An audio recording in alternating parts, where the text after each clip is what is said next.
மாணவர்களின் எழுச்சி போராட்டம் வெற்றி என்னன்னு வாங்க பார்க்கலாம். இளைஞர்களுடைய தொடர் போராட்டத்தின் எதிரொலியாத்தான் கல்வி அமைச்சர் தர்மேந்திர பிரதான் தனது பதவியை ராஜினாமா செய்திருக்கிறார். இதையடுத்து நாடு முழுவதும் போராட்டத்தில் ஈடுபட்டு வந்த மாணவர்கள் மற்றும் இளைஞர்கள் உற்சாகம் அடைந்திருக்கிறாங்க. இது இளைஞர்களின் போராட்டத்துக்கு கிடைத்த மிகப்பெரிய வெற்றி என்று பல்வேறு அரசியல் கட்சி தலைவர்கள்லாம் வாழ்த்து தெரிவித்து வராங்க. அதே நேரத்தில் மாணவர்களும் இளைஞர்களும் தங்களது மகிழ்ச்சியை வெளிப்படுத்தி வராங்க. டெல்லியில உள்ள ஜந்தர் மந்தர்ல போராட்டத்தில் ஈடுபட்டு வரும் கரப்பான் பூச்சி கட்சியினர் தங்களது மகிழ்ச்சியை வெளிப்படுத்தி வராங்க. இது குறித்து அவங்க பேசும்போது ஒரு முக்கிய கோரிக்கை நிறைவேறி இருக்கு. இளைஞர்களின் சக்தி என்ன என்பதை உணர்ந்துள்ளோம். இது மாணவர்களுக்கும் இளைஞர்களுக்கும் கிடைத்த வெற்றி.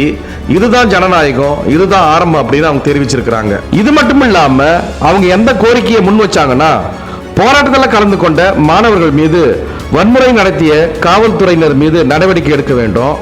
நீட் தேர்வால உயிரிழந்த மாணவர்களுக்கு ரூபாய் 1 கோடி இழப்பீடு வழங்க வேண்டும் என்ற கோரிக்கைகளையும் வலியுறுத்தி வராங்க. மேலும் இதே போன்று உலகில் நடக்கக்கூடிய பல்வேறு சுவாரஸ்யமான தகவல்களை, புது புது செய்திகளை உடனுக்குடன் தெரிந்து கொள்ள எங்களுடைய தமிழ் களஞ்சியம் சேனலை பின்தொடருங்க.